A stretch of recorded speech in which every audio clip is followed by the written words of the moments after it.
Hey, welcome to Creative Block. We're your host, V. And Megan. We interview people in creative industries about their life, work, and hobbies while we doodle jam. We ask people on Twitter and Instagram and YouTube and Patreon and anywhere you follow us, basically. You can even send us an email if you like. If they had specific topics they wanted us to discuss, as well as some drawing prompts. Today with us, we have Kristen Gish. Hi!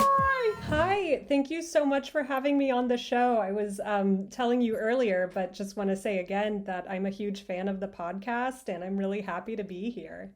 Woo! Wow, I'm so happy. I'm always excited when a guest has been listening. It's so cool. Oh.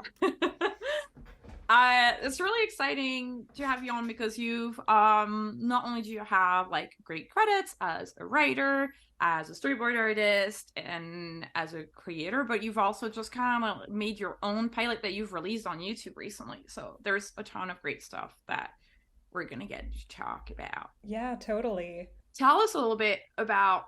I like to start by asking the moment when you realized you could have a career in animation, because I feel like that's a good time to kind of start talking about the journey. Yeah, well, it's funny. I actually kind of learned about a career in animation at a young age because I used to have a lot of Disney VHS tapes. And I remember specifically on the Bambi one, they do this whole behind the scenes on the process of making it, and they talk about storyboard artists. And as a kid, I remember seeing that and thinking, oh, that's so cool. And I told my dad that I wanted to be a storyboard artist, and he was like, that's not a real job. That's funny because you knew what board artists were, so I think that's pretty cool. And it's so funny because I think I kind of forgot about it for 10 years until I was ready to kind of figure out, oh, what do I want to do for college? And thinking, I've always loved animation, I love acting, and art, and it just seemed like a nice mix of the two things. Did you you say you loved acting? Were you a theater kid? Oh yeah. I was a huge theater kid. Did you ever get a lead role in one of the school plays? I don't mean to brag, but yes, I did. I was Adelaide in Guys and Dolls, and she has a big solo, so I'm kind of a big deal. Wow! You can sing too? Not well, but well enough for high school theater for sure. Hell yeah.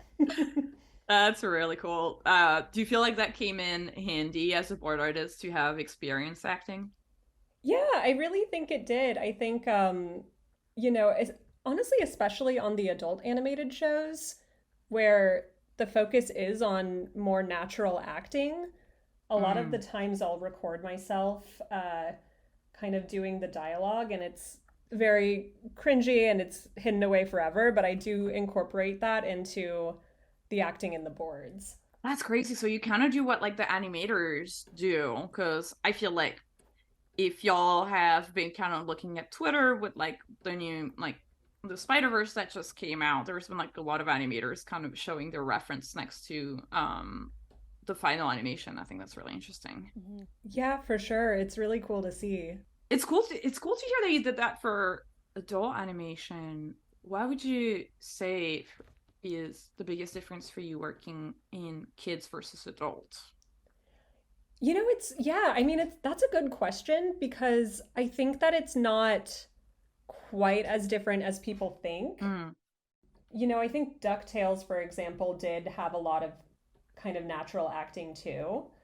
A lot of cinematic stuff in Ducktales as well, where there's plenty of adult animation that has those big cinematic moments. I do think it's almost more a difference of is it a cartoony show or is it a more grounded reality show? Is it Looney Tunes or is it Simpsons? I feel like those are the biggest distinctions on the shows that I've worked on. So true. I like to ask did you go to animation school? I did. Yeah, Megan and I went to school together. Woo! Tell us your favorite story of Ringling. Who knows? I know. But for the listeners, like what would you say? Like, okay, let's pretend you're talking to a kid that's like, I just got accepted into Ringling. What would you tell them? I'm gonna, yeah, okay. I would tell them that it's gonna be a great time. You're gonna learn a lot. I would also say trust your own instincts kind of later on when you're a senior and you're kind of figuring out what your own personal path will be. Like, learn as much as you can in the early years, and then in the later years, like, remember to kind of trust who you are and what you want to do as an artist. Yeah. That's great. I agree with that. What would you have told yourself, Megan? Would you have also been like, don't forget who you are? Me? Yeah. Yeah. I mean, it's hard though, because it's, school is a lot of pressure, especially art school, and it's a lot of money, and so it gets to a point where you're like, oh, I just gotta pass. So you kind of like lose a little bit of yourself in that chaos, especially because like Ringling's program in particular is very much about kind of hitting a school style, and certain requirements for your thesis film is about representing the school. So where other colleges and programs are more about like, you make multiple films, and it's kind of about like experimenting with like what you kind of want to do. Ringlings, you have like say, obviously, but you just do one big film, and you're still kind of like, kind of going by like the guidelines of what the school kind of wants. I don't know if it's changed since we've been there, because we were there so long ago now. Yeah, I have seen more stuff. Like, there's been definitely more unique things coming out, which is great. But, yeah. Yeah, for sure. I think the great thing about Ringling is if you're kind of like, I don't really know what I want to do, I just know that I want to work in animation, Ringling will take you through the entire process of like pre-production all the way into like complete CG animation. So that's really cool, and I'm like super grateful that I have a CG background. But the flip side of that is also like you don't have quite as much freedom to kind of experiment and kind of do your own thing. Yeah. Yeah, that makes a lot of sense. I feel like, yeah, that's why it's funny, because I think that's kind of what also makes the school sometimes is like the style that's kind of like baked into the school. And it's kind of like kind of what would sometimes attract a studio for a school for like a certain type of job. Kristen, how did you land your first job in animation? Did you start working when you were in school? Did you start looking when you had your diploma? How was that timeline for you? Yeah, so okay, basically I got an internship the summer of after my junior year at a studio called Jib Jab. Oh, and yeah, which was super fun. I met a lot of people at that internship that I'm still friends with today. And I basically got to just kind of live in Los Angeles for a summer with a group of girls who were also artists. And it was a really wonderful experience. And I kind of thought like, wow, getting that internship was easy. Getting a job is going to be easy too. It was sort of this the Disney Channel original movie version of getting a job. And then you kind of graduate and you're like, oh no, this is like the Tarantino version of getting a job. It's like way more stressful than I ever could have imagined. So yeah, it basically like the month after I graduated, I moved to Los Angeles thinking that, oh, I just have to be there and like make connections, and in a few months I'll get a job. And that's not what happened at all. I was able to find, freelance work doing like computer animated layout for car commercials. That was like my first job that kind of where I got a paycheck after I graduated. but getting like animation industry work was so hard. Yeah. And I think Wow. you kind of like, I think a lot of young people on the internet, you know, I do sort of worry that there's this idea, kind of the same idea I had of like, if I could just do that one storyboard test, like then I'll be good to go. And it just, for some people it does happen that way. That's great. It's okay if it doesn't happen that way for you. Mm-hmm. Let's have a little bragging contest about how many storyboard tests we failed. I don't think I've ever gotten a job from a storyboard. Wait, no, that's a lie. I got one job from a storyboard test. Was it Thundercats? Oh, maybe two, I guess. Thundercats was also weird, though, because I did do a test, but then I had somebody that was working at the studio that recommended me.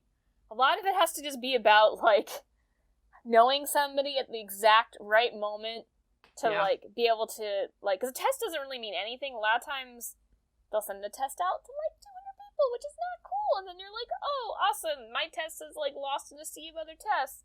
But then it'll be, like, it'll come down to, like, something like on Thundercats, like, oh, this other person I worked with on a different job saw around, heard in the studio that, oh, Thundercats needed a board position, and then was able to, like, throw my name in the hat, and I was like, oh, thank God, thank you. But, like, I wouldn't have been in that situation if I didn't work with that person, like, 2 years prior on a show that, like, no one ever even saw.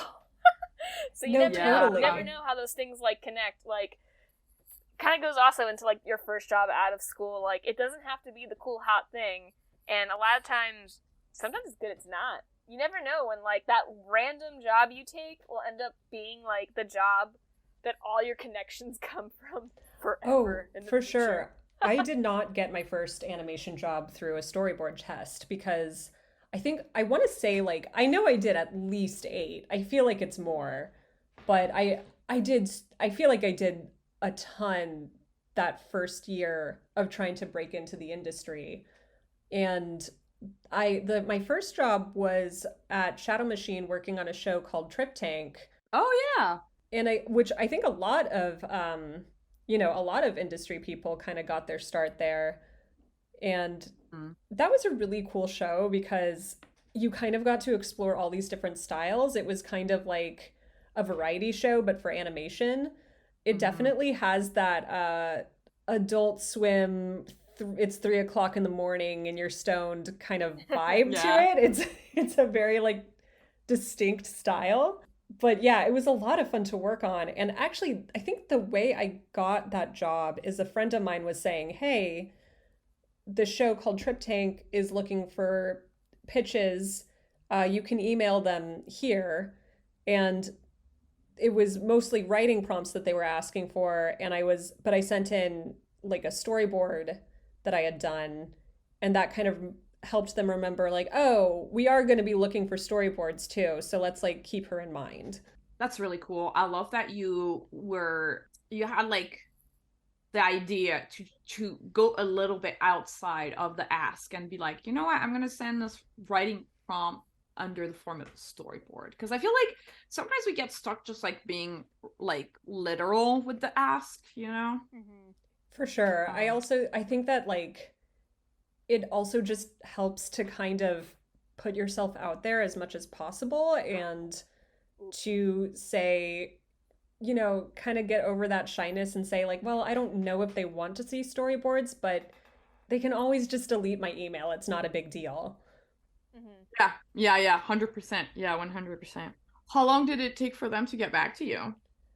I want to say like a couple of months. Like, it wasn't an immediate thing. That's interesting. Yeah.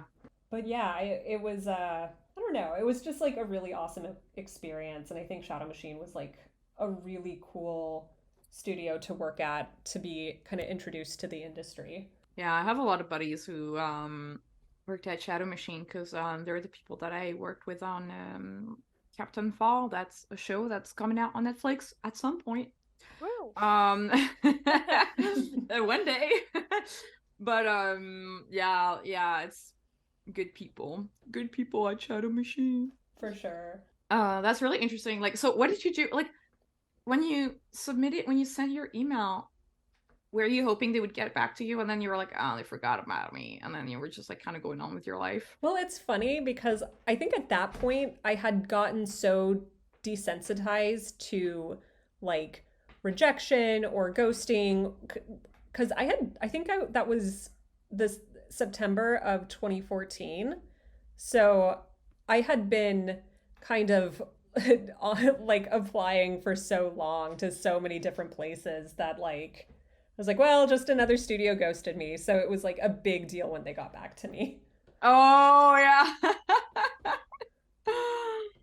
Wow. And just for all the people out there who are maybe like in that position right now, who are like kind of like looking for their first gig, or like kind of like, what were you? How long did it take you, but between the moment you started looking for the first gig and the moment you finally landed it? It took me like 14 months, I think. Okay. A little Yeah. over a year. I think it can take much longer. I do think that I was kind of in the right place at the right time. Mm. And were you you're talking about how you were doing some freelance with like some commercials and stuff. Did you, what were the different ways you had to like support yourself while you were looking for your animation job? I think my favorite job that I did in that time was I worked at this summer camp for kids where you taught them stuff related to technology. And so I Mm. got to like teach kids how to do animation and how to work in Flash. That's still one of my favorite jobs that I've had like before animation. I remember that. Didn't they teach you how to play Minecraft? Yes. Oh my God, that's I remember so you true. getting super into Minecraft that year. Yes, I those 12-year-olds roasted me so much. They were like, "Wow, you're so bad at this." Oh my god. And I was like, "You know what? Fair. I'm teaching you something, you get to teach me something. This is a beautiful friendship." Well, how's your Minecraft game now? Oh, I'm so good at Minecraft. I have good. all I've the never played. diamonds. I don't know anything about Minecraft. Have you ever built a clock? When I saw you could build clocks in Minecraft, I was like, I'm out. This is too much. Oh my god.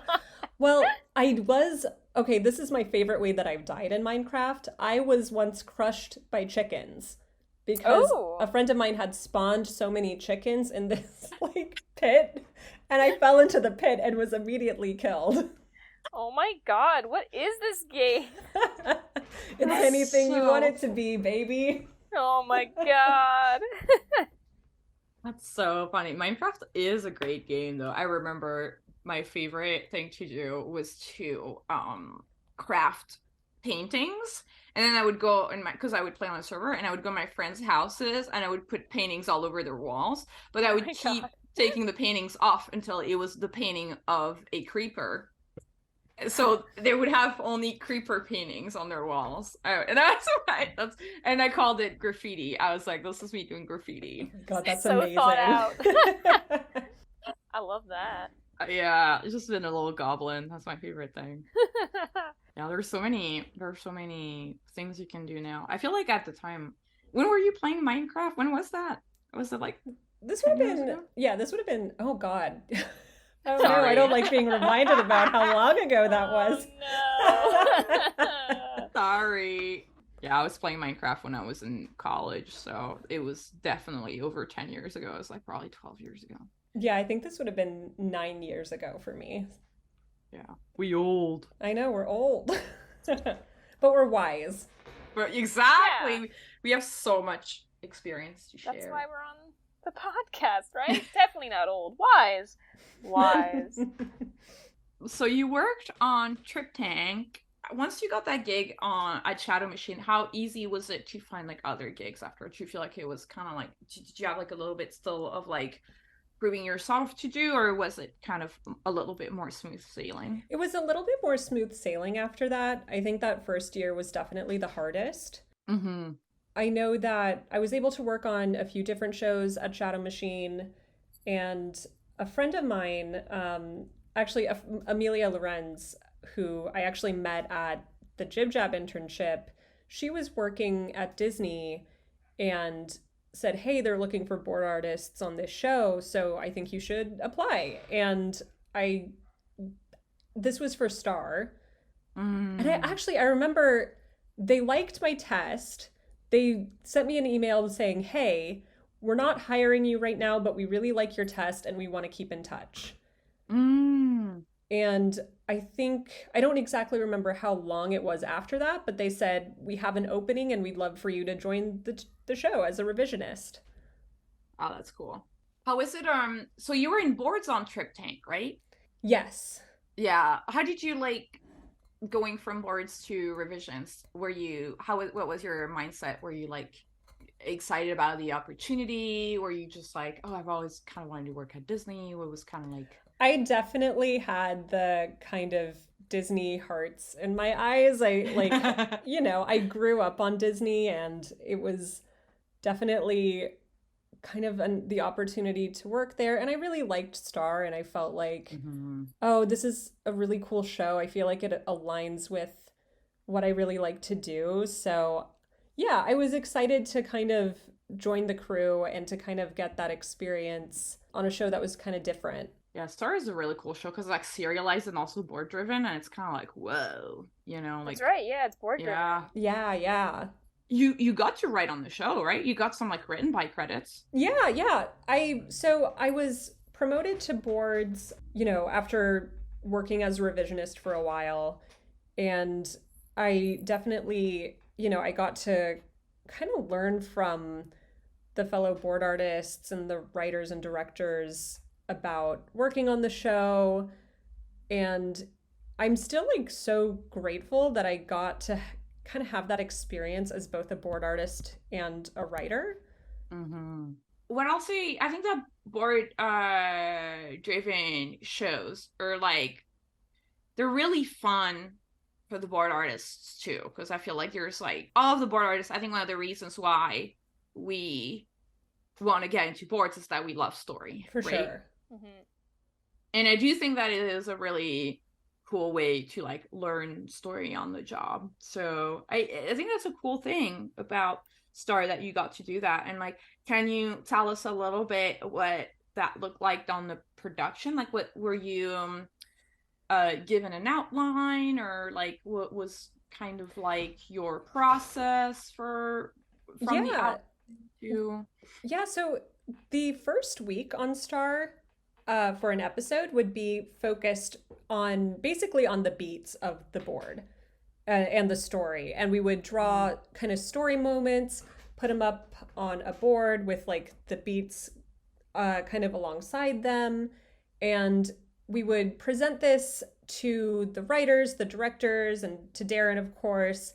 And as a group, we would all kind of say, oh, this is how we're feeling. This is what we meant. Because we were given outlines to work off of. And then it was sort of the board artist's job to visualize what those beats would look like and how we interpreted the story, just so everyone's kind of on the same page. Yeah.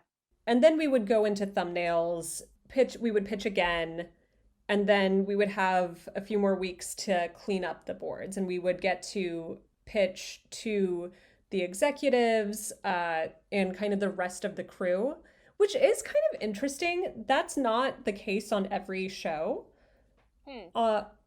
Other shows, you sometimes feel like you're very separate from the executives and the feedback that they give on the episodes. I think something that I did really like on Star is getting to pitch to the executives kind of in your voice and to kind of hear their notes on the episodes.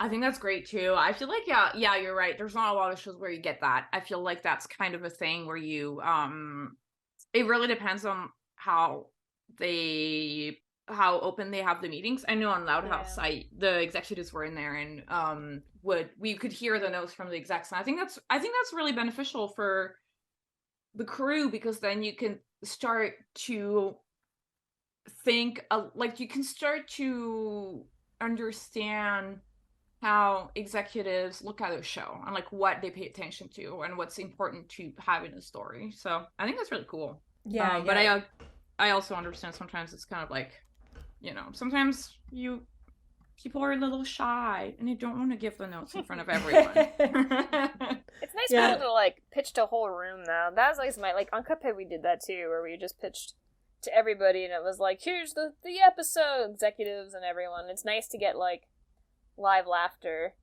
Yeah. It helps make you feel like, oh, I know what I'm doing, actually. Yeah, for sure. And you kind of experience that high of, like, I made a room laugh. Yeah. Or the deep lows of that was supposed to make them laugh. Oh no. Yeah. Yeah. But those are always good though too, because sometimes you sit with something for so long that you're like, everyone like is like, yeah, this works, because like we all are close to it and we all know it and we know that it was supposed to be a joke. So in our minds we're like, yeah, this is a joke. And then sometimes when you show it for the first time to somebody new, it's just no laughter, and then you're like, oh no, the timing did not work. Sometimes you're like, oh, it's too much of an inside joke, and like some people get it, and then others are just like, I don't know what that was. I was just we're like, I guess that was exposition. Yeah, because you both have experience on board-driven shows, right? Yes. Well, you do, Megan, but I thought you worked on one. Did you do it in France? In France? Did I just make up a story? Yes, you did. I think a lot of people think I worked on board-driven shows because of Thundercats, and Thundercats is like, it was kind of like halfway. That's true. It was a combo. Yeah, it was a little bit of like, you got a script, but you could change as much of the script as you wanted, basically. Oh, that's cool. Yeah. It's still nice to have a script, though, because sometimes you're like, you don't have any energy left in you, and you're like, oh, I just gotta... Yeah. Let me just throw it off my brain and draw what's on the page. I mean, you can't really just entirely turn off your brain when you're a board artist, but, you know. Yeah. It's true. That's so cool, though. How long were you on Star? I was on Star, I think 2 years. Did you, oh yeah, and after that, I'm guessing that, was that when you went on to Ducktales? Yes. Was that one board driven? No, that one was script driven, right? Yeah, DuckTales was script driven. And I guess kind of like, when did you start thinking about, like, I'm guessing you kind of wanted to pitch your own shows at some point, right? Yeah, I kind of knew towards the end of working on DuckTales and Big City Queens, this feeling of, I'm really glad I've learned so much from these shows. I think I want to start pitching. I want to get this idea together. And the pandemic hit, and I decided to wait on that just so I wouldn't have to pitch via Zoom. Yeah. And I think in the process of the pandemic, I do definitely still want to pitch. I actually don't have experience pitching to studios. And that's something that I'm so excited to do, and I'm kind of kicking myself that I haven't done it yet. I was gonna ask you if Disney ever approached you to pitch a show, or like if you guys ever got an email like, hey, board artists, writers, people, here's the like, kind of if the studio ever kind of like facilitated that or not. I know that Disney has always been open to people who work, at the studio pitching ideas. And again, it was like something I wanted to do, and I just never got the courage to do it. So, I think part of me really wanted to work on something on my own first. Yeah. Right. Yeah. I'm hoping that the industry is still open to pitches. Oh yeah. People will take pitches forever. Like right now, everybody knows it's like a little slow and weird, but I don't think it's gonna last forever. I think people like, will still need to get content somewhere, and it's just like might be through like different avenues eventually, but like I think people are always gonna take pitches. Yeah, and I totally like vibe with the whole like want to do my own thing first, because that's kind of how I wanted to do it too. Because also like I want to like get through all those mistakes and like learning curves when it only really affects me and not an entire crew of people. Yeah. Oh, for I'm sure. all about like working like all the different jobs, like revisions and boards and directing before being a showrunner, because I want to be able to know what I'm talking about. I want to be able to know good work habits and like ethics and all that stuff. Yeah, because it's like, I think people forget also when you're like, obviously like the point of pitching is to get a show. When you're a showrunner, it's not just about like, okay, it's time to make my dream show. Here we go. You are also now everybody's boss. And there's a lot of that stuff that goes into it too. So I want to be the good boss. I want to make sure I know what I'm talking about when I tell people to do things for me. No, totally. I also, I thought that the way it worked was you go into development for like a month and then you have a show. Or maybe they don't take your pitch, but it lasts for like a month, and once you're in development, you're basically good to go. And I think watching a lot of my friends go through the process, I was kind of like, oh, okay, this is its own complicated world that's like very different from just being a board artist or a director on a show. And I think I just thought to myself, I can always pitch in the future, but I don't know if I will always have the time to make a personal project. And it's just something I really wanted to do at least once in my life. Mm-hmm. I think that's very true. And I feel like especially when you are relying on a studio, if you really want to make a personal project, it might as well just never happen, just because you don't know. There's so many unknowns. And if you really, really, really care about the project, I think it's really important to be like, okay, let me make it, because there's so many of these shows that started by being like a little pilot online, like Breadwinners got picked up by Nickelodeon after it was posted online as a little bit of a joke of a cartoon. Even I feel like I'm trying to think of like other ones, but I feel like internet cartoons that got turned into shows are a thing. Rick and Morty. Oh yeah. That was like their whole that was like part of their, what was it, Channel 101, I want to say? It was like a web short thing first. Like, it happens a bunch. I mean, Adventure Time was like a pilot for one studio. It was online forever. Then it became a show at a different studio. Yeah, I think that we're gonna see a lot more stuff online. Mm-hmm. I know, I don't know how deep that sounds, but you know what I mean. I think that there's gonna be a lot of people who are like kind of excited to do more projects online, maybe in a shorter form, and I don't know, I really wanted to be a part of that. Yeah, also the fun thing about online is that we can do whatever the hell we want with our shorts. Exactly. And I think people are like, I'm seeing a lot of like all these cool like ideas people are posting online, but one of my things is like, I don't know why some people are like limiting themselves. Like, they're trying to create like these perfect shows that would work right for like a studio, almost as if they're their own executives. And it's like, but the magic of doing an indie thing and being online right now is that like, we don't have to edit ourselves or hit certain requirements because it's not going on broadcast. It's our thing. So it's like, I don't know. I love that part of like the indie shorts, indie animation online, is that you could do whatever the heck you want. It's like the best moment to like be creative. Like, don't limit yourself on like, oh, well, is this like gonna meet broadcasting standards? It's like, we don't need to worry about that right now. Not maybe one day, but right now we can do whatever the hell we want. Yeah, exactly. That's so true. When did you come up with the idea for Kelly and the Kung Fu Gators?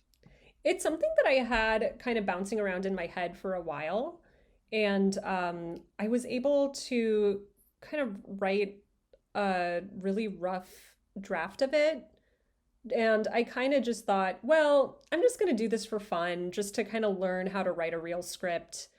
And I mean, one of the things that I really loved about working on Ducktales was how close the board artists were to the writers. And I think I was able to really learn a lot about how a script works and how a writer's room would work for something that has a more overarching theme, the way Ducktales does. So I was able to kind of give my script to one of the writers on the show to get feedback. And I think that that was kind of the first time. I also sent it to another writer who was a friend of a friend who I didn't even know very well, and I just kind of told her like, "Listen, I have this script. If you have any feedback, it would be a huge help." And kind of getting out of that comfort zone of showing it really does take it from being like, "Oh, this is just kind of a weird little thing I'm doing," to like, "Oh, this is something that I'm proud of. This is something that I'm excited to share with people." I think the more that you show people your work, even if it's in this rough, kind of awkward form, the more real it becomes. That is so true, dude. I feel like I definitely felt that with my comics. I feel like when I started, even my my silly Animal Crossing fan comic, like if it wasn't for me showing it to my friends, to like Megan here and stuff, and people being excited about it, I wouldn't have probably pursued it. I think like having people give feedback, read it, spend time with the thing that you've created is just so important, because it's like such a catalyst to you being excited about it and being like, oh, people liked the thing I made. Oh, totally. Yeah, yeah. It's a huge step. And so I don't know. I again, if there are any young people listening, my advice is just to find people that you trust and show them your work and be open to feedback. I agree. I do feel like that goes such a super long way. Like community, having people that you can like share your stuff with is it's so important. And all the writers do it. They all have like people that they can show their writing to. Because I think writing in the void is really hard. Oh yeah. That's impossible. I don't know, because then you work in an echo chamber. Yeah, and then you like start doubting yourself, and you're like, nothing makes any sense. Mm-hmm. Yeah, exactly. Everyone's got to get a group chat going on. When did you feel comfortable with your script and to start going into boards with it?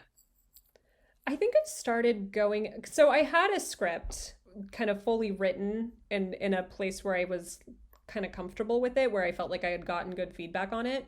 Mm-hmm. And I think during the pandemic, I had a period of about like 3 months of unemployment, and I kind of thought like, I don't know, what else am I doing? I might as well just start thumbnailing it. And I kind of figured I would thumbnail parts of it for a pitch. And I think the more I got into it, the more I was like, I just gotta finish it. I just gotta keep going. And that's so funny. How long did you spend on the script? I want to kind of I'm preparing for timeline first, because we had got a question from, you know what, let's just ask the question. Sure. From Mr. Catcher on Instagram. I saw on Twitter that a big part of finishing Kung Fu Gators was having a writing group give you feedback. We were just talking about that. Haha. How do you find strong collaborators who understand, or in some cases, share your creative sensibilities? So that's such a good question. I think I'm super lucky in the fact that I work in animation and have just met a lot of great people, like on the different shows that I've worked on. I was able to, on the storyboard side, also ask for feedback from my director on Ducktales and my board partner on Big City Greens, and just like, just a good number of people were able to give me feedback on it. I think that finding a writer's group it can be really intimidating. I'm in a writer's group right now, and that they were also a huge help in helping me finish the project. And I think that you sometimes just have to, I'm lucky in that my friend Sage initiated the writer's group. So, oh yay, Sage is great. Yeah, Sage is great, and they've had so much experience in development and kind of as a writer and director. So again, another person who was huge in helping me with the project, but they initiated it. We kind of got a group of people together. I believe this was during the pandemic, and we're still going. So it's a good nice. It's a good thing to kind of have going. I think it also really helps to push you to kind of have stuff to share. Yes. We meet once a month, and I wouldn't say we all share something every month, but it's kind of nice to be like, oh yeah, I have something coming up.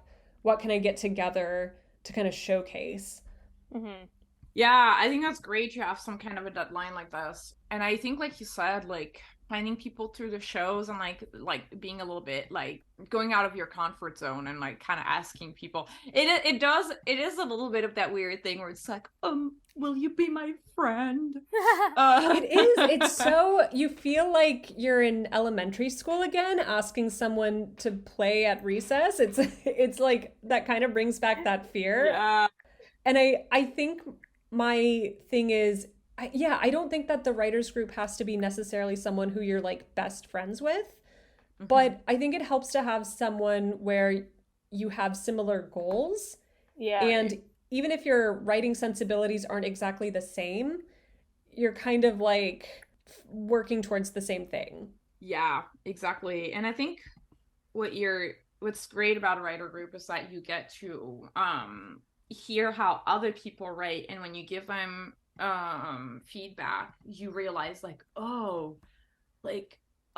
you realize stuff about your own writing. And also obviously like hearing feedback from other people is like great too, but I feel like starting to, and also seeing the work of people that are more at your level is like encouraging, because I feel like if you only compare yourself to like the scripts that you find online, like I'm gonna read the Coen Brothers feature script, and then you're like, well, I'm never gonna write this, you know, like I don't know, it's like such a huge gap. For sure. Also, like those scripts online, this goes for art books too. You're seeing the final product. Yes. I dare someone to post the first draft. That's what I want to see. I want to see that crappy first draft that's full of all the spelling errors and the really bad B plots. Because, like, that's the stuff that, I don't know. I love that stuff because then it shows we're all the same. And you have to, it takes, like, a lot of iterations to get something to be as good as the thing that you see online eventually. For sure. I think that sharing the cringe draft of your script is like the scariest part, because you're like, I know it's pure cringe, but I gotta get eyes on it because I don't know how to fix it. But I think that you don't know what mistakes need to be fixed until you make the mistakes. You just have to let yourself be pure cringe. It's true, because then otherwise, like, that's, like, the hardest thing, I think, too, for a lot of people, even myself, is that, like, if you want to, like, make new stuff and make original things, whether it's writing or art, whatnot, like, you have to kind of cut yourself some slack and allow yourself to just do the shitty version. You have to do it. Otherwise, you'll get, like, in a position where you just don't do anything. Like, you freeze up. Because you're like, oh, I don't want to make a mistake. I don't want to, I don't want this to look bad. I have to make this all figured out. But then you're doing all this, like, this torture, I don't know, like this mental torture on yourself, and then you still have a blank page. So it's better just to, like, just do the horrible, crappy version, especially when it comes to, like, boards. That's essentially, like, something board artists, like all of us, have had to learn, of just do the really crappy thumbnail pass, and you just have to accept that that's what your bosses are going to see. And eventually you'll realize through, like, a couple jobs, like, oh, everyone does it. Like, your bosses aren't going to think you're a horrible artist because you drew these, like, really crappy stick figures. Like, that's exactly what they want to see. They want to see, like, that quick, rough idea. It's all a part of the process. Exactly, yeah. Mm-hmm. That's so true. What are your cringe moments that you wrote for Kelly and the Kung Fu Gators that didn't make it in? Well, okay, well, Too cringe? I don't know if I can share it. It might be too cringe. Was there a love scene? Well, so I had a scene where Kelly does like 7 minutes in heaven with some guy that she meets, and he was drinking too much, so he like threw up, and it was this kind of Akira scene where, when he starts to like kind of fall apart and like turn into the spooky monster, where Kelly's like the girl trying to escape, and it basically, like, it didn't fit. I love this though. And two, I think that the feedback I got from some of the writers I knew were saying like, okay, I feel like she shouldn't just run away. Shouldn't she help him? Like, it just seemed like... Nah, she's out. She knows what's up. Like, I don't want to deal with like, this. Red Toxic. flag territory. Yeah. I'm out. That's so interesting. That's so funny. It's also funny because I feel like the drinking thing and the love B plot also kind of puts it in an older age range from what the pilot is right now, which feels a little more like teen. Yeah, for sure. I've sort of toyed with the idea of making the pilot more adult animation. I mean, it's hard because I think this is changing, but it feels like YA doesn't necessarily exist yet. I think it's getting there. Yep. But I definitely, had people tell me there isn't a market for YA, so you need to figure out if this is for kids or for adults. And I'm optimistic that that's changing. I think that because the pilot I posted online is really more like half the pilot, because I knew that if I did a full 22-minute, I would like, I would never like go out to dinner. I would never see a movie. You do have to like keep that in perspective when you make a personal project of like, I would like to hang out with my friends too. Yeah. That's good though. That's healthy. I think honestly that's all a pilot should be. Like, it should just be whatever you can manage to do. You don't have to like make a feature-length, beautiful, polished film to get an idea across. Like, you should not die over an idea. Do you have the full script written though? Do you have the full 22 written out? I do. Yeah, it's Nice. also something I'm very proud of. I don't know if it's something I should share online, or I don't know if people would be interested, but I am like happy with how the full 22-minute came out. I will say, I believe that you should at least have it on your website so you can send it as an original, because you heard it first on Creative Block, y'all. No, I'm joking. But what I'm hearing a lot for writing is that right now people want to read originals more than specs. I'm guessing it's the same for animation, but where I've heard that is because I've been also trying to learn writing a lot more. I've been taking a lot of like writing classes. I am gonna shamelessly plug the writing pad because I really like them, and I've taken a lot of their like seminars and stuff, and the writers there. So it's live live action, is that how you say when it's like people, like real people? Yeah. Not cartoons. Yeah.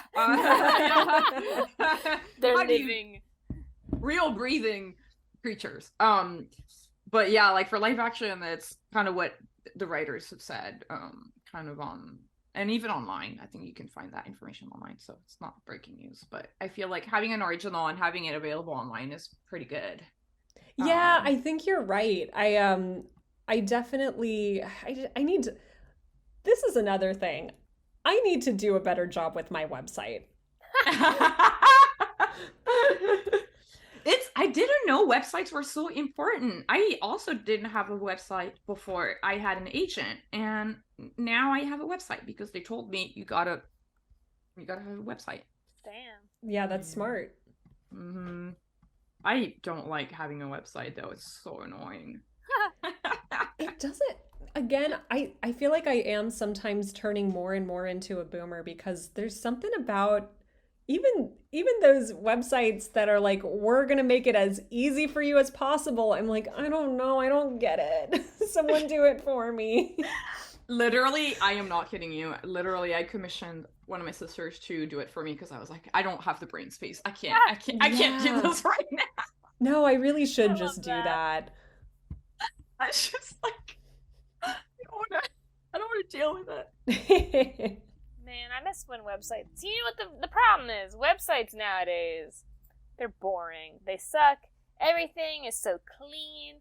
I want to go back to Neopets, Pet Profiles, where there was a million animated GIFs, and I had my little sparkle, like, remember those, like, they look like Bratz dolls, like the little, like, pixel girls with their awesome bell bottoms? Absolutely. That's what we need. I want to customize my goddamn cursor to be like a little rainbow cloud that leaves a trail of sparkles as I move the mouse around. That's what I want. Listen, Y2K is back. Let's bring it back for the internet as well. The Zoomers have already found, like, 2000s, like, Claire's culture, and they're bringing it back. And I'm so excited, and all of this hope relies on them. I want them to discover Neopet's pet pages and save me. Absolutely. I want sparkly see-through electronics. I want all like this clean aesthetic to just go away. Same. Yeah. I think it's gonna come back. I'm so excited. Yeah, dude. I can feel it. I want jellies again. I want to put those, like, squishy sandals on that give me blisters. Oh, yeah. Me too. Let's bring it back. Yeah. I love the Y2K. Honestly, at first I was like, Y2K is coming back. Oh no. And then I'm like, actually I'm kind of into it. I'm ready. Let's have it. Yeah, let's do joy. it. That's all I want. A little joy. Would you say you were a little bit Y2K inspired with Kelly? Yeah, I really wanted, so I always kind of thought of it as like the Gators are in kind of an 80s Saturday morning cartoon, but Kelly wants to be more in a Y2K, like, as told by Ginger style show. And kind of her desire to be like, I just want to, like, talk to other people. I just want to have these kind of messy social experiences. I don't want to just sit and watch people fight crime all the time. So she's definitely very inspired by Y2K fashion and kind of sensibilities. I love that. So cute. I wanted to, we have somebody on Twitter at so I think it's Allie_cat, but the L's are ones. So It's like elite. Cool.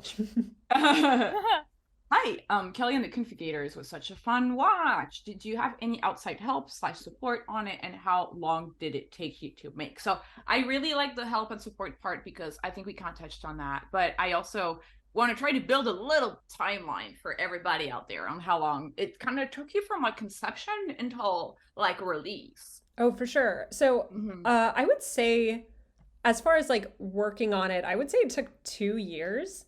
And that's actually pretty fast for something that you made on your own. And to be fair, that doesn't include the writing, because I kind of wrote the script a few years before and just kind of sat on it for a while. And I do think people are very surprised when they hear that it took 2 years. I had a moment when I finished the thumbnails where I was like, oh wow, I have this thing, like, it's a real thing. It's maybe I have a fight scene that isn't finished yet, but like for the most part the thumbs are finished. This is so exciting. And then I kind of realized, oh, that's everything I need to clean up. And it's so yeah. When you realize, oh, this is going to take so much longer than I initially thought. I thought it would take a year tops. Not at all.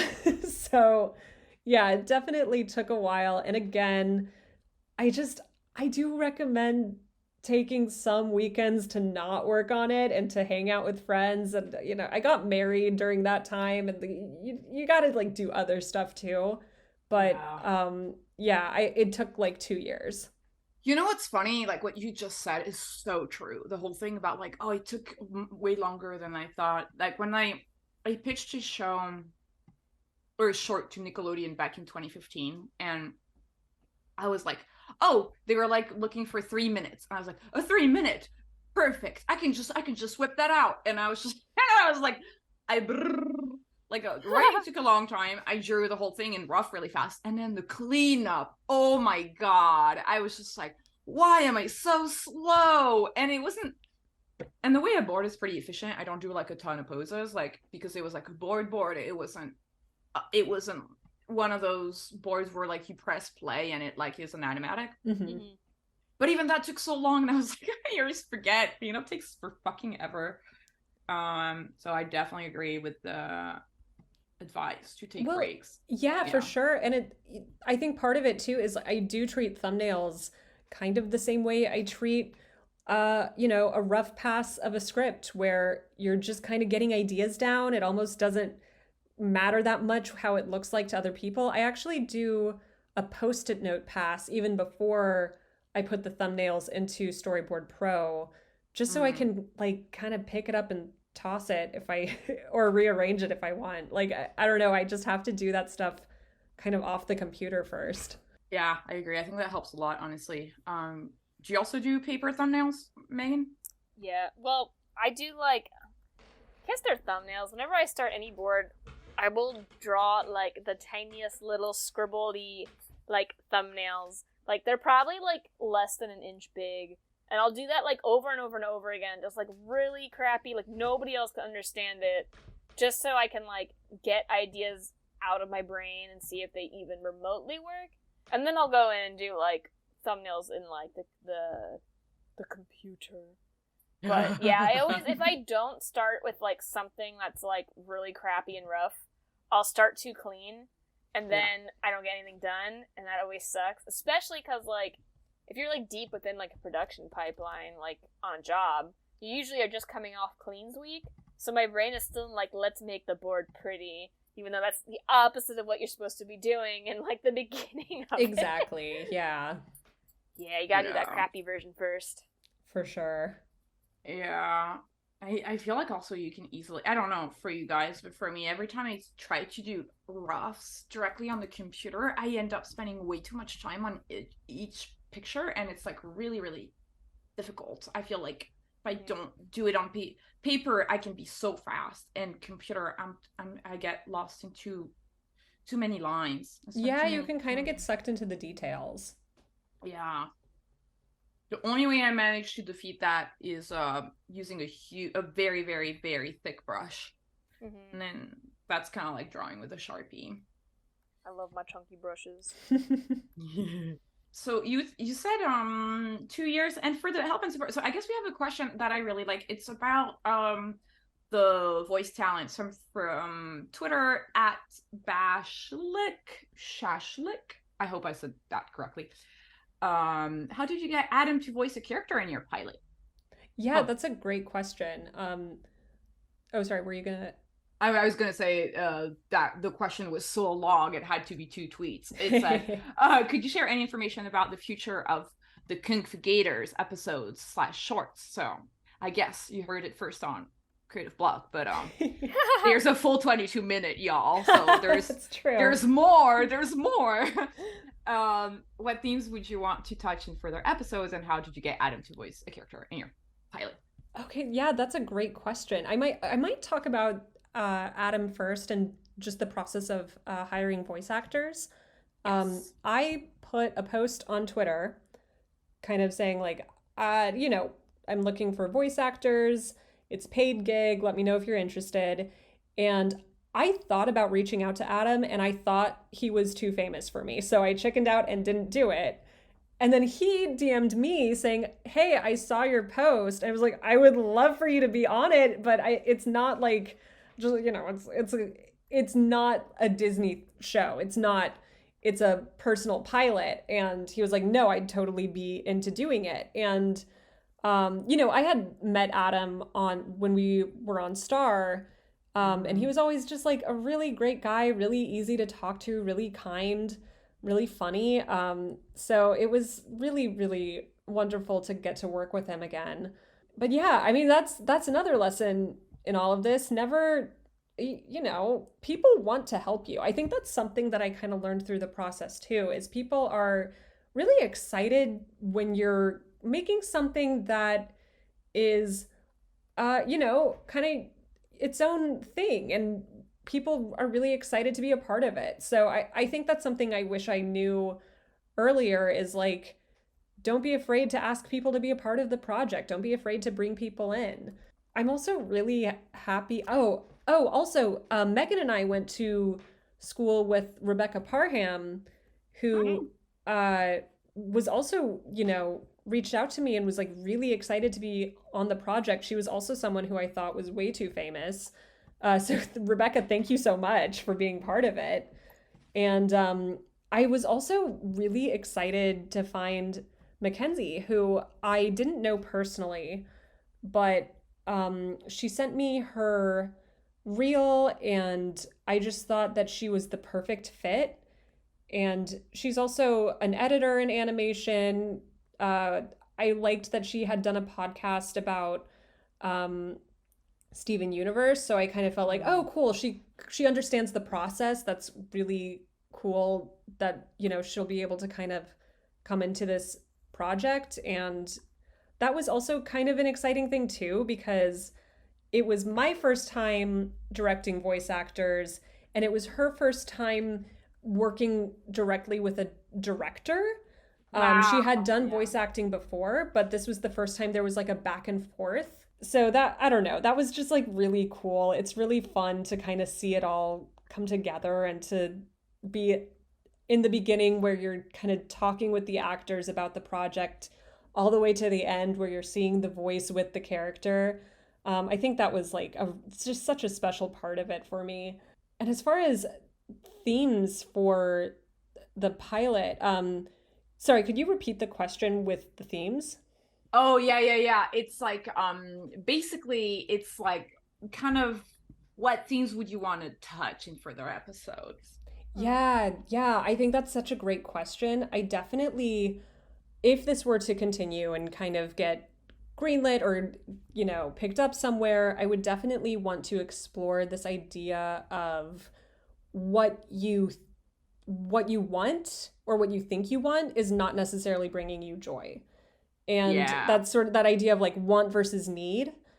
Yes. I think Kelly is the character who is kind of the bravest out of the group, where she's like, I know something isn't working for me. I know it's going to be hard to pursue something else, but I just gotta do it. And it kind of would trigger the rest of the Gators to kind of think for themselves, like, oh, is there something I want that's outside of this too?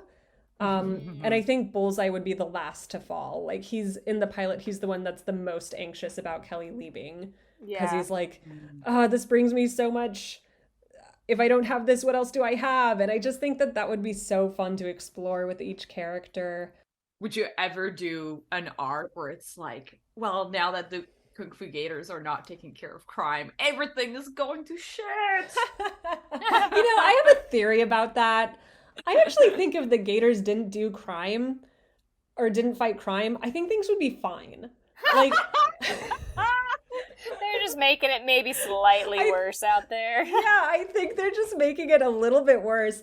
I think Johann Sebastian Bad Guy, like, he shouldn't be stealing things, but I think he's also just kind of a nerd who like wants to perform and kind of likes agitating these Gators. I don't think that he's like criminal mastermind, So yeah, I think they just need to follow their bliss. They need to have their like Nancy Meyers summer on the beach.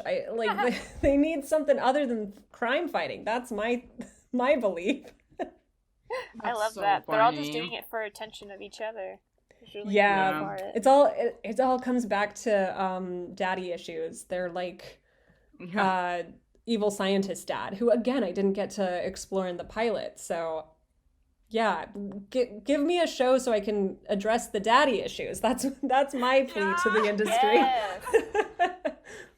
Would you like consider other options like of exploring Kelly? Like, would you consider maybe like, I don't know, I'm just pitching random things, but like a comic or like a serialized or dramatic podcast version of what it could be, or like like kind of, or is it just like you've always seen it as an animated I definitely would explore doing it as a comic. My partner is actually a comic book artist and writer, so it's a world that I'm really interested in. I don't have experience in it myself, but I think there's a lot of overlap between comics people and animation people. Yeah. So I definitely think it would work as a comic. I've never thought about a dramatic podcast. That's a great idea. I just say that because I don't know if it's still a fad, but there was because also like the voice actors were so good, and like the pilot like works like it's so cool that you got like voice actors to work on it, I think, because I feel like that really elevates a lot of like, I don't know, I think like for me, like I've made my little short for like that 2015 short that I pitched in Nickelodeon. I pitch it with my voice. I'm a terrible voice actor, so whenever I listen to it, I'm like, so cringy. I absolutely could not listen to those one more time. But I think like having like, and I think like the voice are like so well directed on your pilot. I think it's really cool. But anyway, going back to what I started talking about is that there was like a fad of like doing a lot of podcasts into TV shows like Limetown. Oh yeah, that's right. I forget which other ones, but there was like a bunch. There was a bunch that were like podcasts that were like got adapted into TV shows. Oh, there was that Harmon Quest? Is that what it was called? It was like Dan Harmon's like D&D podcast became like a TV show. Isn't Critical Role also a podcast? Yes. Oh yeah, there's like a ton of D&D podcasts. But I feel like D&D is kind of like, those are like improv actors just like having fun. I feel like I was thinking of like stuff that's actually like a little bit more written out, but yeah. I gotta listen to more podcasts. Everybody listening to this episode, drop your podcast recs in the comments below. Help me. I would say I probably wouldn't do Kelly and the Kung Fu Gators as a podcast because I just like seeing gators. I don't know. I think it's just fun to see them. Visual media. Even though I don't really think my gators look like real gators, and but it's animation. I know this happened to me on Ducktales where I was working on it for like a year, and then I saw a real live duck, and I was like, oh my god, we've been drawing them so wrong this whole time. When you see a duck on Ducktales and then you see a real duck, like, they're so far apart. I love it. But you gotta like connect with the Ducktales ducks like they're humans, so you gotta like change it a little bit. Yeah, and they're called ducks, so we know they're ducks. Yeah, so I'm hoping that it's kind of the same thing with the gators. I love the gators you guys drew, by the way. Oh, thank you. Yeah. Chaotic gators. So good. Oh man, that's another. If I had a crew, I would hire a character designer. I'm not opposed to character designing myself, but that's another thing where I'm like, I wish I could have just had someone who's good at this too. I mean, I think it came out fine, but like, I think a real character designer kind of knows how to make stuff look good in animation. It's true. I would hire so many people. Obviously, I still want to have myself in it, but man, I'm gonna hire people that know what they're doing. For sure. That's so true. I feel like having people good at their jobs help you make your project come to life is like, dude, it's so nice. Yeah, totally. And also, V, I totally know what you mean when it comes to hearing your own voice. I did the voice of Riptide, and I definitely chose the character. One, I did that to save money, not because I was like dying to be in it. And two, I definitely chose the character with the least amount of lines. Nice. Yeah, dude. Oh god. Like I'm currently still doing a short with Cartoon Network, and I had to do the scratch for all the voices, and it was so painful. I feel like I can more easily goof around and have fun doing a guy voice, but when I have to do a girl voice, it's so hard because I'm like, I don't know, I'm kind of a girl, so I guess I'll just do my regular voice, and then it's just like, oh no, it's worse. Well, I part love of it doing too, silly voices. I actually found it easier to do like a teen boy voice than any of the female voices because my voice is so much lower than like a cartoon teenage girl.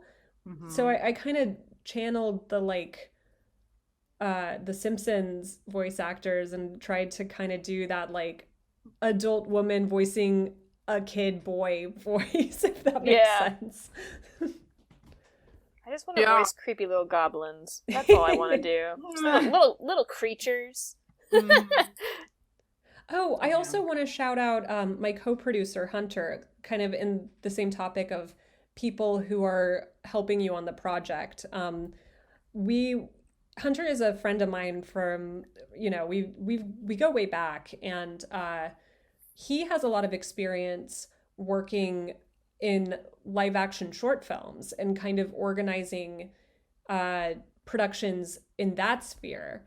So talking to him about it was super helpful, and we were able to kind of meet up on a weekly basis, or not week, but like semi-regularly, just to be like, okay, what are the next steps we want to do? Who are we emailing this week to get to be a part of the project? So I definitely think having someone to talk through it with was just so helpful. So that would be my other advice, is kind of bringing someone on who you're able to kind of talk to regularly and talk like next steps and, what does the plan look like? Yeah. I was wondering, did you kind of think of like a marketing strategy or like some kind of like a release strategy for the short? No.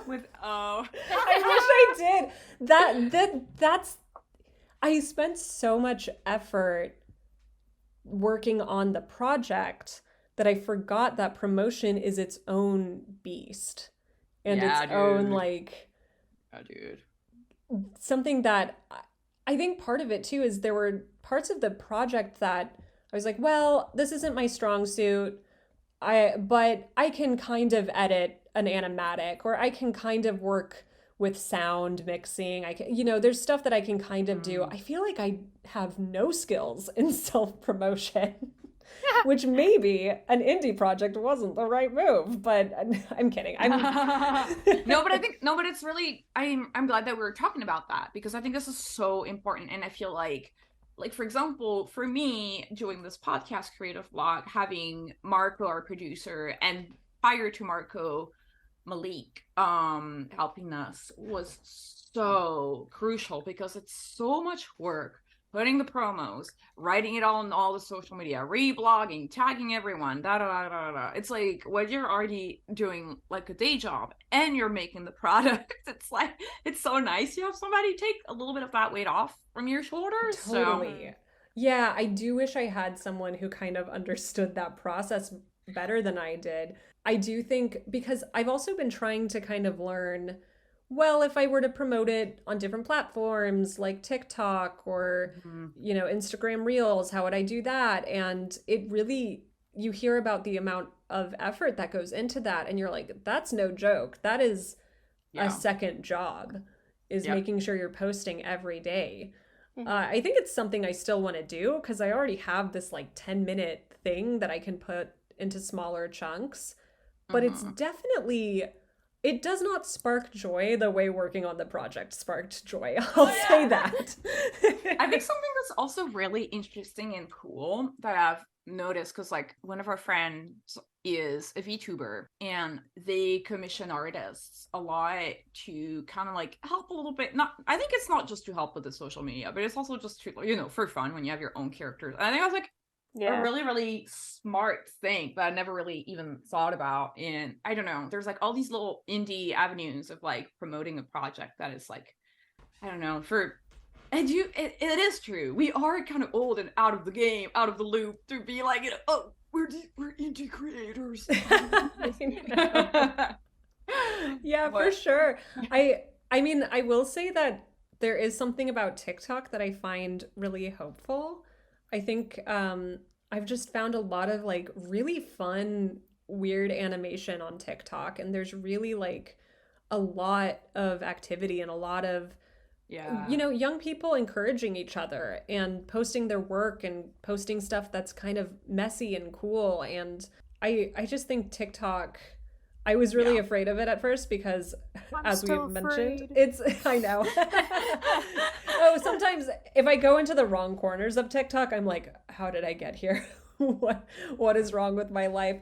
I got sucked into the Selena Gomez Hailey Bieber feud, and TikTok, it started sending me like e-boys It was like, Oh this is my I kind of want to. Okay, I kind of. You have to send these to me because I am so. I pretend I know what an e-boy is, but I don't.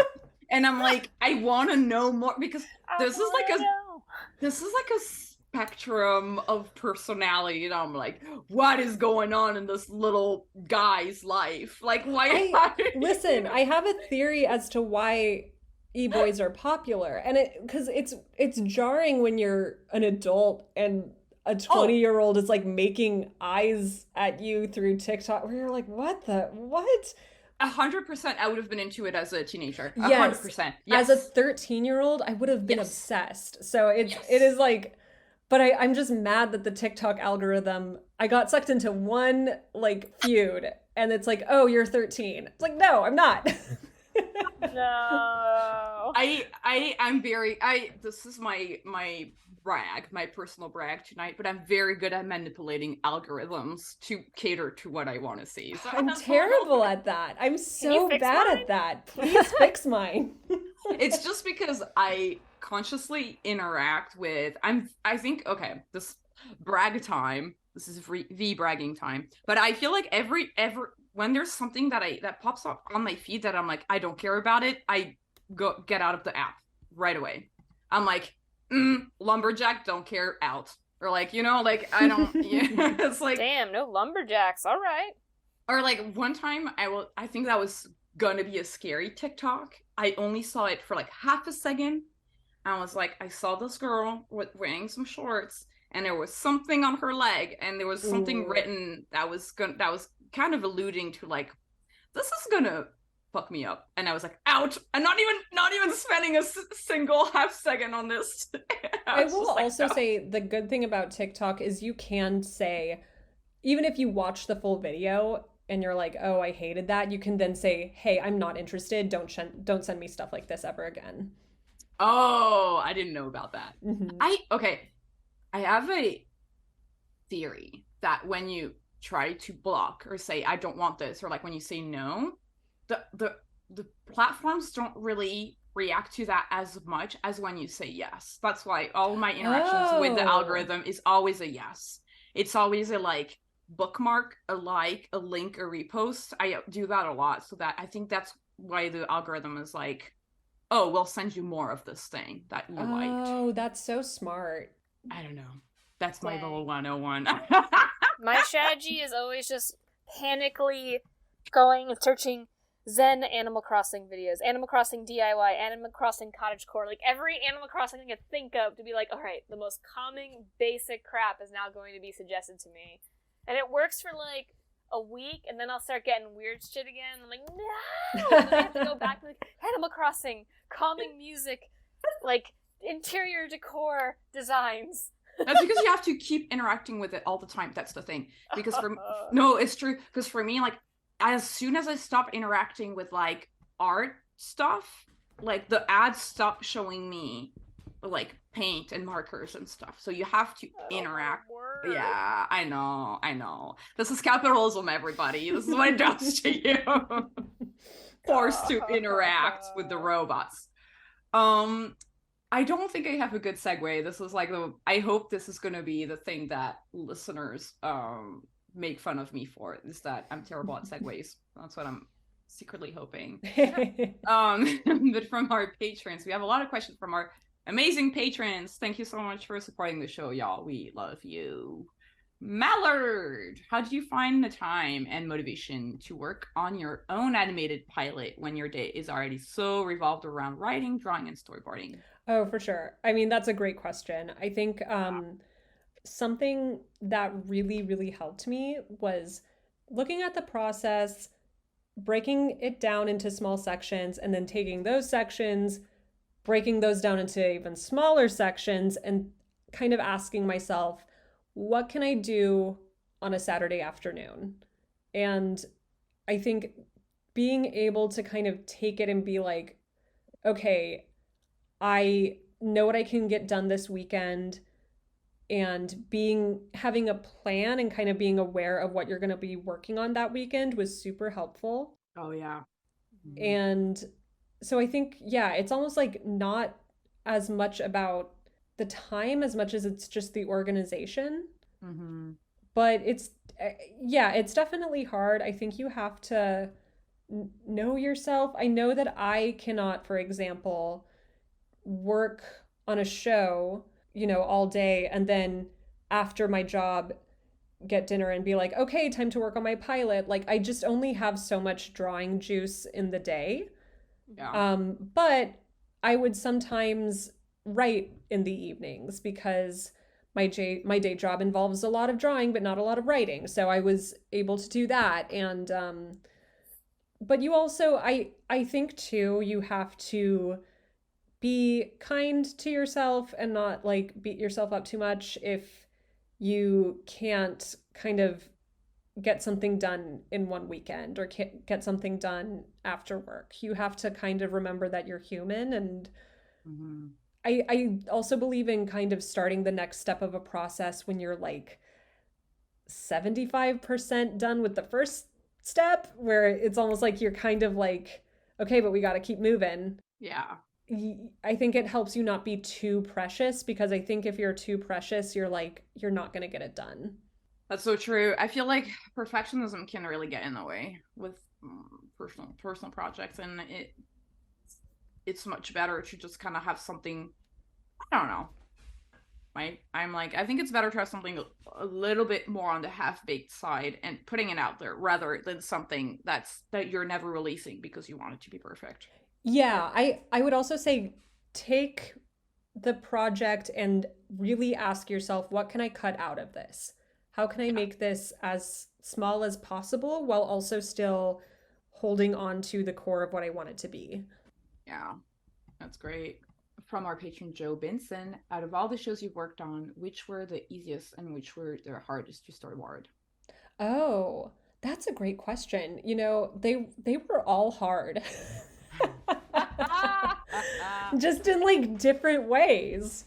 I think, Star, for example, we could be pretty loose with our boards because it was a board driven show, but you're also constantly kind of brainstorming ideas and like, maybe we could do this, maybe we can do that.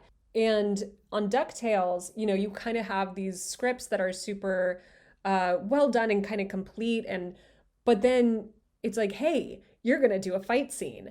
You're going to do this big cinematic scene. You're going to draw ducks with beaks. How do you even do that? So like the drawing was much more intense on a show like Ducktales. Mm-hmm.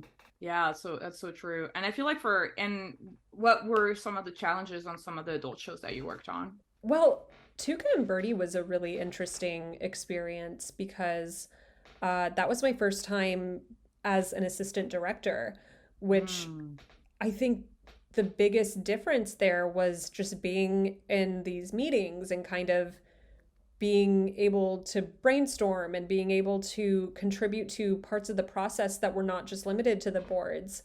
I definitely think that experience was a great first step for me in kind of working on something like Kelly and the Kung Fu Gators, where it really peeled back the curtain of like, this is a much bigger process than just boards. Mm-hmm. Yeah, that's so cool. What was it like being an assistant director? What were the duties of an assistant director?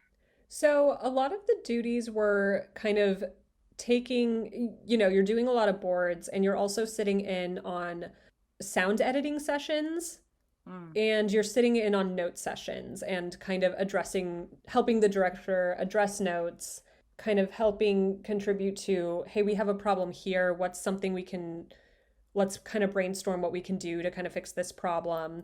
Yeah, so I think that as far as managing a team, that went more to the director, but it was really nice to kind of be someone who could also go in and be like, well, I was in the note session. I kind of know what notes need to be addressed and how quickly they need to be addressed, that kind of thing. Mm-hmm. That makes a lot of sense. Do you feel like the director was often like kind of like not overwhelmed, but what's the word? Like they had so much on their plate that they needed like kind of like someone to handle the notes for them often? like, I guess I'm trying to figure out, because I haven't been on a show with an assistant director yet, so I guess that's why I'm asking the question. Yeah. I think that, I'm trying to think, because it's been a while since I've worked on the show, so I'm trying to think. I wouldn't say that the directors were overwhelmed, but I think that it was kind of nice to have someone who they could kind of turn to and say, okay, these notes are kind of the priority notes, and like something we should get done kind of quickly. And yeah, I don't know if that makes sense, but like just kind of like help to separate the workload a bit. Yeah, I think so. Nice. I like this question from Fez Hoof.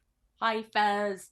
Since a lot of these shows are very high energy and pretty goofy, how do you approach managing eccentric characters without making them annoying, deviating them from any kind of human relatability? Oh, that is a great question. I think that just kind of plays to my sensibilities as like taking kind of weird, zany characters and putting them in these grounded situations. One of my favorite movies is Who Framed Roger Rabbit. And I kind of think that I don't know, I just think that the combination of Roger Rabbit and Eddie Valiant, this sort of hardened, like retired, sorry, I'm blanking on the name of his job title.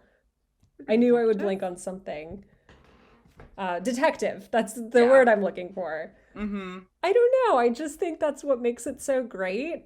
And I think that, I think in general, humor comes from real life situations. It comes from like experiences that we've all had. And I think being able to tap into that, regardless of who the character is, it just kind of, it makes it feel more real. But I also think it makes it extra funny when it's like a gator. I don't know. I just think it's great.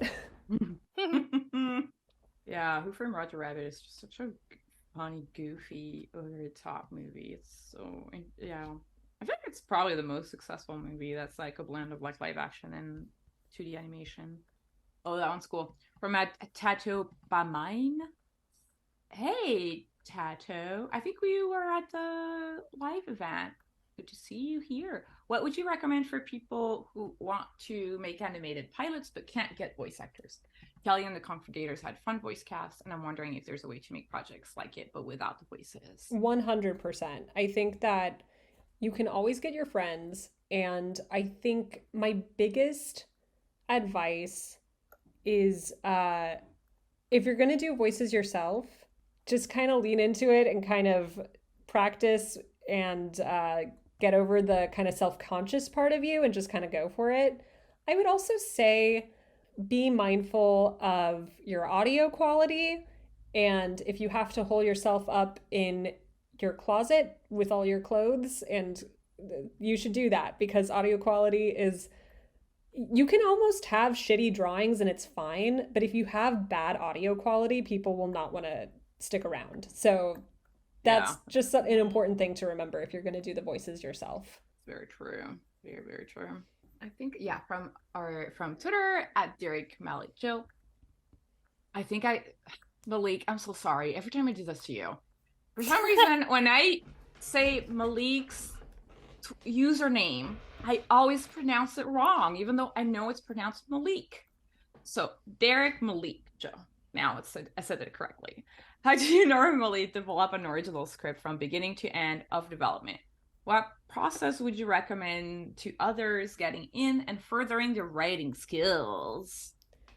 Yeah, that's okay. Again, a great question. I will say that I don't have experience developing with a studio, but I do know how to kind of take an idea into a finished script.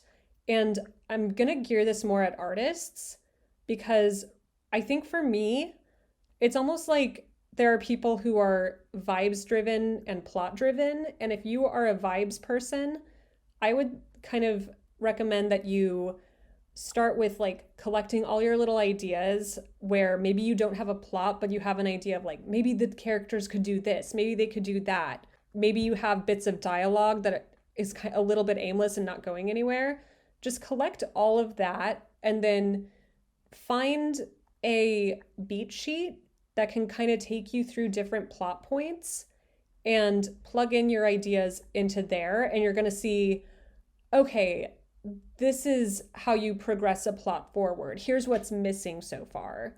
And that's kind of a great way to give yourself a little assignment of, I need to write this part of the script next because I need to progress forward. I think that script-wise, it's always important to have your main character understand what it is that she wants and what her goal is, what is standing in her way.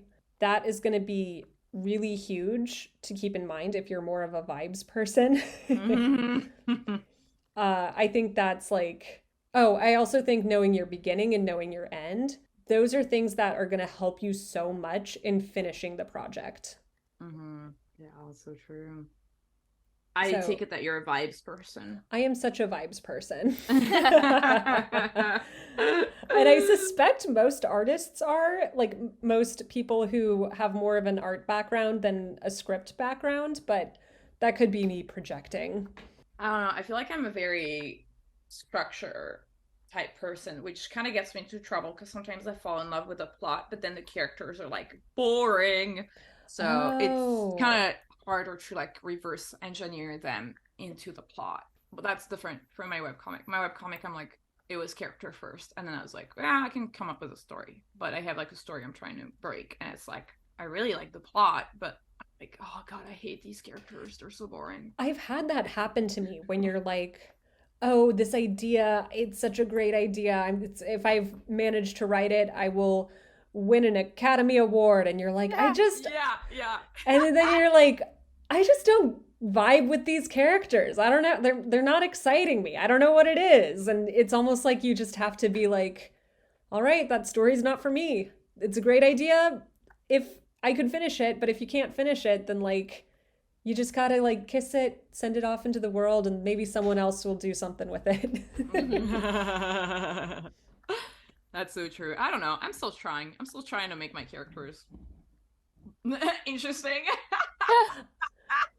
Can I ask, is there something specific that you think you're like kind of working out? I think what's really hard for me with that specific idea is that it's an idea. Part of me is kind of like sad that I haven't like worked on it more until now, because AI now is like a big topic that people are talking about, and it's an idea that has a lot to do with like robots and AI and kind of like the place of people in the world where AI is basically running most of the world. And I've thought of this idea for like more than 10 years, probably 15 years.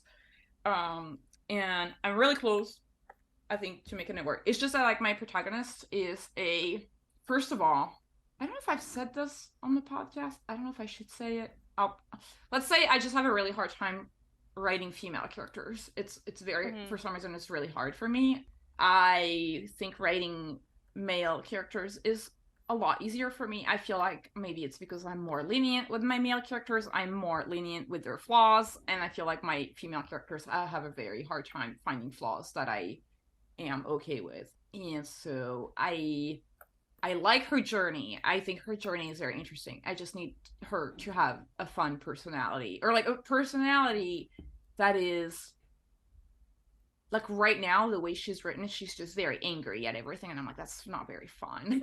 No, I totally get that. Yeah. I also feel like, I don't know, maybe this is something else that we don't have to put in the podcast necessarily, but like, I've heard so much from people who have tried to develop female characters for studios that the female characters get so much criticism and so much pressure to be like, we want her to be likable. And I feel like sometimes it's a weird thing, especially as female writers, where you internalize that so much, and it's so hard to kind of get out of that headspace of like women being critical of other women being critical of ourselves. Yes. And so I'm totally sympathetic to that. I totally get where you're coming from. Because it's like that's this thing where it's like I don't think I'm like I think also when I think about it, I think my flaw is that I base her character flaw of the plot, and I think that's where I go wrong. I think I need to find a flaw that is completely unrelated to the plot, just something kind of more quirky and fun. Because I don't mind her being angry, but I feel like she was just like in a lot of the scenes she was just so angry, and I was just like she's just not really fun to be around, like even yeah. you know, it's like I need her it's the main character syndrome. Yeah, and it's kind of like you want, I don't know, like I'm hot take, I'm not a big fan of Fleabag, but Fleabag, they managed to make her fun, like she's still fun. So it's kind of like finding that thing that's like kind of tough. Sometimes what I'll do if I'm struggling with a character is I'll just be like, I don't know, what's a movie that I really like? Do I like Pretty Woman? Well, what if I just pretend that it's literally Julia Roberts from Pretty Woman in that scene and just like write her that way just to see how it feels? And like it's like not I don't know. I don't know if that counts as plagiarism, but you're just going off. No, it's a good exercise. It's like a practice. It's good because I think anyway, in a lot of the time when I pitch, it's something that I hear. People want me to, or like not everybody, but like often I feel like it's easier when I pitch a character like a comparison. So I'm like, for example, on the short with Cartoon Network, I was like, oh, my main character is kind of like Angie from Angie Tribeca, or like in another pitch I had, it was like, oh, this male character is a little bit like a Michael Cera. It's like kind of like they kind of like hearing that, because then for whoever's listening to your pitch, they can kind of put a voice on the character. So I don't think it's plagiarism, because it's something that's done all the time during pitching, and then the character is going to take a life on their own anyway. Yeah, it's important. Though I will say the flip side of that is the danger of everyone picking the same character. Because I was recently in a studio that was like giving an example of like things we want to see, and they straight up were like, it's totally cool if you want to be like, hey, this character is like this character from a show. But the one example, they were like, but we don't want to see any more Leslie Nopes. We have heard that my character's just like Leslie Knope so many times. We won't even look at this. Like, just, you have to come up with something better. And I was thinking about it, and I was like, oh god, I haven't even used, like, that as before as a description. Because I guess it's like, some characters kind of become like a Mary Sue. Like, they become so much of a trope that it's like, keeps being repeated over and over and over again, that... yeah, you just gotta be careful of something. Like, if you start to see it too much, it's like, maybe it's time to think of something else. Yeah, the Leslie Knope thing, I totally buy it. Yeah, I feel like I kind of get why she's a good character for writers to kind of cling on to, or creators to kind of glom onto, because she's a very, like, go-getter character. I feel like I used to have a problem with writing characters that like would not progress the plot forward. And I think that was definitely a big problem with my first draft of Kelly and the Kung Fu Gators, where like it seemed like things were just kind of happening to Kelly and she was just kind of going along with it. So the first note I got was like, no, she should be the one driving the action. So I feel like that's sort of just like what people are trying to tap into. And then they kind of forget like, but Leslie Knope is also like kind of a try-hard in a way that's not fun. Yeah, you gotta have, like, if you're gonna be like, my character's like this, you have to like also grab the flaws with it too. Otherwise it's just like the perpetually peppy girl character, and you're like, oh, well, that's not realistic. You gotta like there's something else in there to make it a little fun. Which I feel like is all over animation. Like, I feel like there's so much pressure to have the female characters be like the peppy characters that are super excited, and like, or they're the ones that are like, I'm the mom and it's my job to tell the boys to stop having so much fun. That's so true.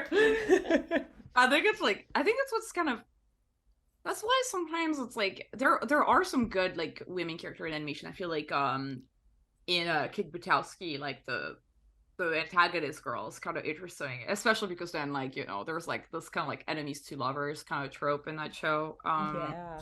And what's her face in Hey Arnold? Olga is really interesting. I love Olga. Yeah, it's like there Or are Helga. yeah. Yeah. There's some really good female characters like out there. It's just, yeah, the default is definitely like bubbly and fun. Or like slightly crazed. There's like the bubbly, slightly crazed version that's always popular. Like, I'm weird. It's like, okay, that's cool, but I need more. Yeah. It kind of goes for like writing too. It's like, I guess there's like buzzwords we all cling to. I can't remember if it was at Ringling or some other writing thing that they were like, stop using like the description, and then they freaked out. Because freaked out doesn't mean anything. It's just, that could mean like so many things. Like, actually try to think about the action we are trying to convey and use like different language for it. You'll get something that's stronger in the end. Yeah. Did you guys have writing classes at Ringling? We had like concept stuff, but it wasn't like, they were all kind of combined.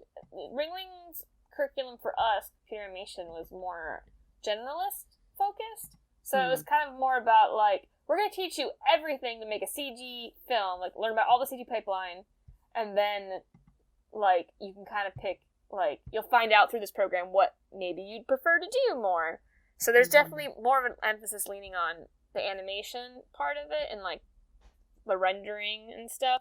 There was still like concept classes where that was like folded into design and storyboarding, but it wasn't the emphasis. Yeah, that was the same at Gobelin. It was kind of like that. It was kind of like, oh, we're gonna give you a couple crash courses in writing, but then it wasn't that much. Yeah. But I wish I took more, because I don't know. It's never too like, late.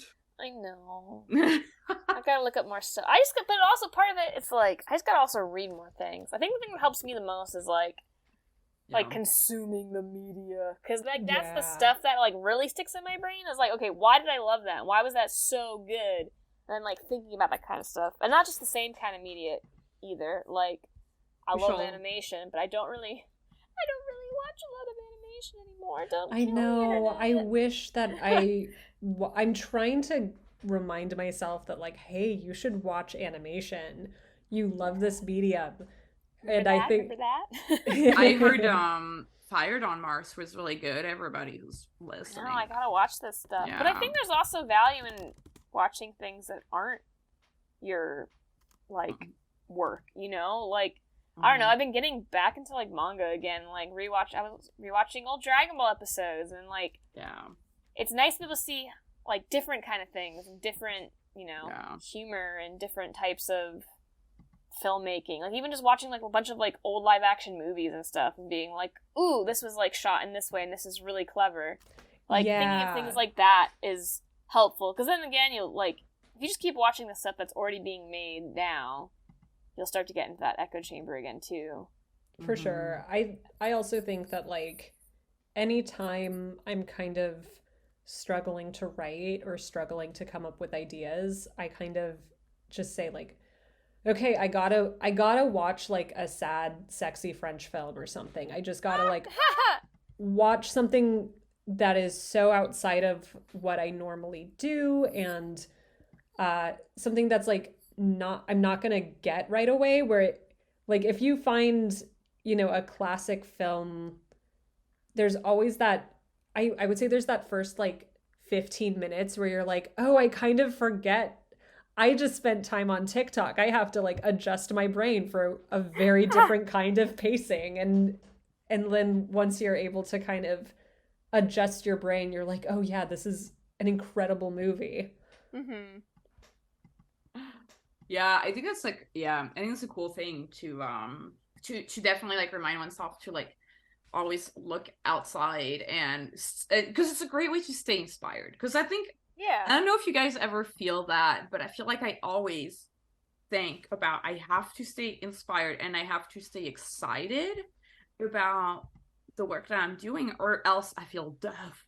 So I gotta like, you know, like, I love reading comics. Comics is my first love, and that's kind of, I love always reading a manga or whatever. Like, obviously watching movies and TV is also like super inspiring as well. But I definitely agree with that. Like, watching all kinds of different stuff is like really fun.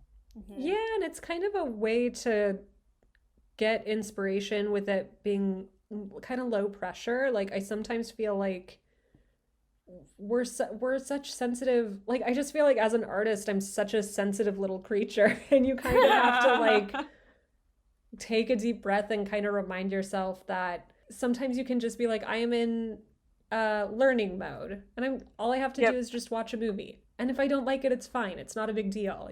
So it's like sometimes you're in the mode of like, you gotta get this done, you got a deadline, and sometimes you're like, you just gotta baby yourself, and you know. Nice. Yeah. It's true. Don't be so hard. Dude, I've been playing so many video games right now. But hey, I'm learning, like, things from that, too. Like, I might also just be having fun digging around on Fortnite, but there's, fun. Like, some real great designs in Fortnite. I'm not gonna lie. The design language, I am, like, super inspired by the characters. The animation's great, so, like, there is inspiration everywhere. Absolutely. Do you have a favorite video game, Kristen? Breath of the Wild. I haven't played Tears of the Kingdom yet. Don't judge me. It's okay. I started and I got really far, and then I had to stop because I was like, I want to make this last, and I don't want to rush through it because then I'll be sad. I made Breath of the Wild last like 2 years, so like the pressure of like playing it online with everyone made me like get really far, and now I'm like, I'm not gonna enjoy it. I'm not gonna enjoy it if I beat it immediately. So that's why it's currently just on hold, and I had to play Fortnite for a bit and blow some people up, and I'll get back to it eventually. Oh, can I tell you something that I did not expect with making Kelly and the Kung Fu Gators? Yes. Because I thought that finishing the project was going to be like my peak excitement, where I feel like the excitement came more with like different steps during the process, and I entered into this like slump once I finished it. And then I talked to other people who had worked on big projects, and they were like, no, that's a 100% real thing. The like slump after finishing. I totally relate to that, because when I did PJ and Mr. Yes, I was like, the biggest high was when I first like comped one of the shots, and I was like, oh, it's moving, yes. It actually worked. All this like crap I put together and like winging it worked, yes. And then I remember when I was like, okay, I'm gonna get it done this day. When I finally all the animations done, and I was like editing some sound, I was like breaking point. I was so angry and pissy, and I was like, Carl, just here's the file. I don't care. I'm taking a shower. Can you just make this sound good and we'll post it? He was like, okay. And he like went through and like tweaked the sound and did things, and I was like, oh my god, this sounds great. I would never have thought of this. I was just like so burnt out and just like over the project already. Like all the happiness left. And I was like, I just want to post it. That's the hard thing. You're just like so burnt out on the project, and you're like, I never want to see another alligator again. But yeah, actually, Megan, I don't know if I told you that PJ and Mr. Yes, like, that was such a cool thing and such a huge inspiration to me. Like, you and Carl and like PJ, Mr. Yes, and Becky Prim were both projects where I was like, damn, good for them. They just did it. And it was like a huge driving force in me wanting to like make something myself. So I don't know if I got to like tell you that. Oh, my heart. So yeah, thank you for. Painful. It always is. It is, dude. PJ took like 5, and it's funny too because it's like it's only a minute and a half, and it took 5. I was gonna curse real bad. It took 5 years because I just, you go through slumps, you get tired, you get burnt out, you have like a million like full-time jobs you're dealing with, and then it's finally done. It's like, it's done, and then it's like, it's done. This is what like having a child feels like. 100% I think is what it is, because I also felt that with I had like that deep depression after it was over, and I was like, I don't ever want to do this again. And now I'm like, Maybe I'll do this again. I know, right? I know, right? Now we understand why Miyazaki keeps making movies. I know. Can't stop. That was the hard thing after finishing Kelly and the Kung Fu Gators, where I had originally planned on being like, okay, I'm gonna do this once, and then I'm only gonna develop projects with the studio, and I'm never doing anything indie again. I just want to do it once. And now I'm like, oh no, I love indie, and I want to keep doing indie stuff, and like it probably won't be in the exact same format, but I'm like, man, I love not having a boss. I know, right? Isn't that so good? That's what I love about doing comics, and it's funny because even though I only like my Animal Crossing fan comic was only like 32 pages, there was the high of like publishing every day and having people comment on it every day. And then I remember being at that point of the comic when I got all of the big scenes that I wanted to do. And then I was like, oh no, I'm about to end this. And then it's going to be done. And it's going to be over. And then I remember there was like an epilogue I was supposed to draw. And I took so long to draw that epilogue, even though it was literally just 2 pages and it would be just like 4 hours of work. And I was just like, I just didn't want to do it because I was like, it's gonna be over, and then it's gonna be done. And I feel Kingdom right now.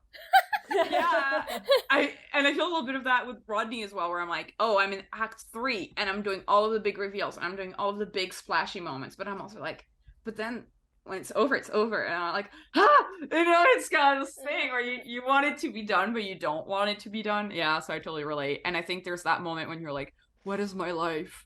What am I even doing on this planet? Because again, like, I went from having a plan and having like, oh, I know what I'm doing this weekend. I'm giving myself little assignments. I know these characters. I know what still needs to be done. And then once it's done, you're back to the blank page. Yep. And it's really hard to shift your brain back into like messy cringe mode. Yes. Messy cringe, I love it. I love messy cringe mode, dude. That's my 2023. I am gonna be cringe. I don't care anymore. That's what I've learned. I just don't care. Speaking, this is related. Where I heard someone on TikTok say that it's Rat Girl Summer, so that's me. I feel like that's perfect. I love that. Rad girl summer. Everybody, this is time for you to turn into a rad girl. Rad or rat? No, rad. Like you scurry. You're supposed to scurry around the city like a little rat, and you're supposed to. The rules are you have to go outside, and you have to eat whatever you want and like enjoy life, and you just kind of scurry through the city. And that's me. I scurry through life.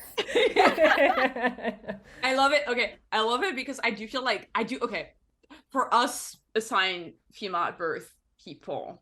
I think this is finally our time where we get to be gremlins and be celebrated for being little rat creature, gremlin, goblin people.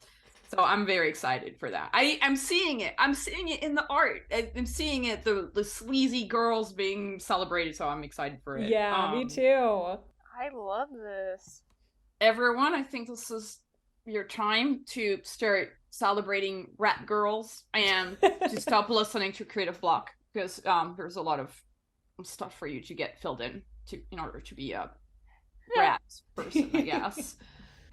That's the end of this Creative Block. Kristen, thank you so much for being our guest and sharing your story.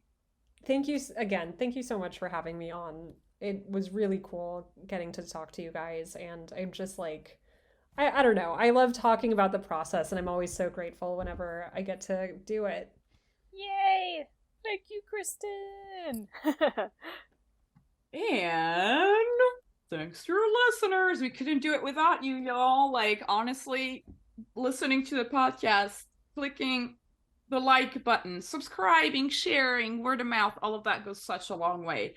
Following us on Twitter, Instagram, Patreon if you can. If you can't Patreon, you can do other fun things like YouTube. Definitely follow us on YouTube. Where we ask for drawing prompts and questions to ask for guests. Huge thanks to our editor Clemens for editing the podcast and Marco for helping us produce the show. If you love our show, then support us on Patreon. If you don't have money, that's okay. You can just like and subscribe and all those good things. That goes sometimes even more of a long way than giving us money. But hey, if you're a patron, you can have early access to interviews as well as bonus episodes. It helps us pay for things like our amazing editor and our amazing producer. Click the link in the description of this episode. I've been your host, V. And I was Megan. Keep being creative, and we'll see you next week.